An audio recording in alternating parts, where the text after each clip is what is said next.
Let's go surfing now, everybody's learning how. Come on a safari with me. Come on a safari with me. Welcome to Sydney's northern beaches, a little peninsula of seaside paradise just 30 minutes from the city's CBD.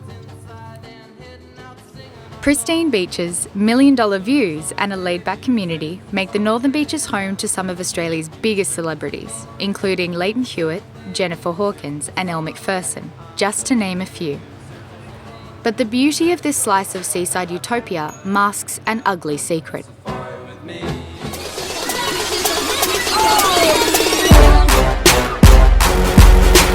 Welcome to Generation Binge, a fast-paced, drug and alcohol-fueled lifestyle of the young and privileged. Cocaine, ecstasy, ice and copious amounts of alcohol are consumed on a weekendly basis by an increasing number of Northern Beaches youth, and it's getting out of control.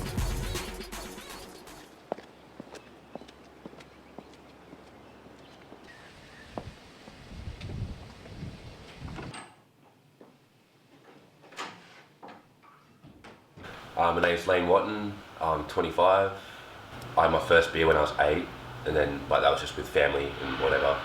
And then when I was about 11 or 12, started drinking more reoccurring than usual.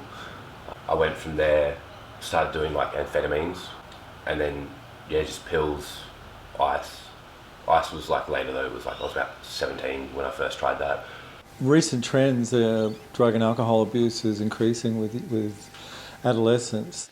90% of adolescents will be experimenting with alcohol, and about 50% will be experimenting with drugs we're seeing. And normally that might be cannabis, but now we're seeing an escalation in stimulant type drugs, ecstasy and particularly ice.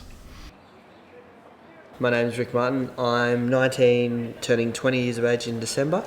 Back when I first turned 18, I was a little bit naive to the scene.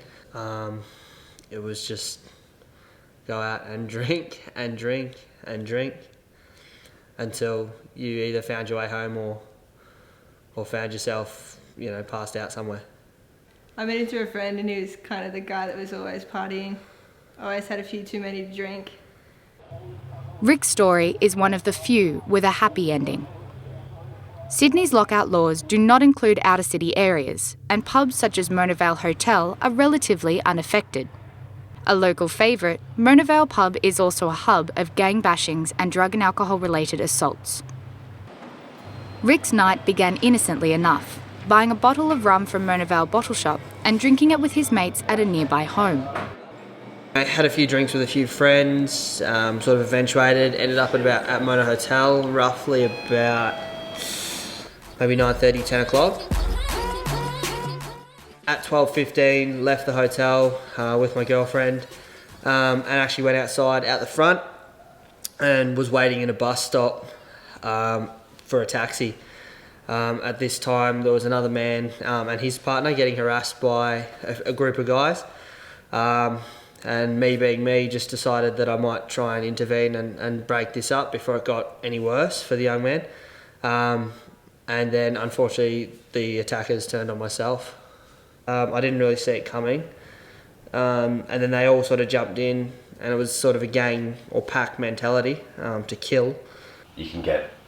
Most people don't actually know this, but you can get a gun in the Northern Beaches. You can get one pretty fucking simply. The New South Wales Parliamentary Inquiry into the effectiveness of measures to reduce drug and alcohol-related violence found that while it is too early to assess the effectiveness of new laws, binge drinking and the use of stimulant drugs continues to rise. So we're seeing a lot of increase in violence, particularly with the stimulants. So recent statistics have now indicated that Australia is the world's leader in ecstasy abuse. The new lockout laws and that are striving to do the right thing, but unfortunately, what people can't get when they're out, they'll do when they're at home and then go out with it. So it's a double-edged blade, I think. You can't ever control the drugs. That's a physical inevitability. You just can't control the drugs. Mostly about 60 to 65% of the people who come here, they already own them. So that's how it is. So the ratio is pretty bad. I learned everything from the people I was surrounded by, like mum, dad, First time I smoked weed, I stole my dad's weed. You know, first time I was drinking, I was stealing mum's goon bag. Like, I sort of picked up that that was okay and that was normal. It's got to be about educating in the home, and particularly what is it that parents are modelling at home? What is the behaviour, the drinking behaviour like at home? What are the kids seeing? What's okay? What's normal for that particular family? Because that's a responsibility that we have as parents. What you model is what the child's living is what they're learning. This is Bryn Davies reporting for UTS News.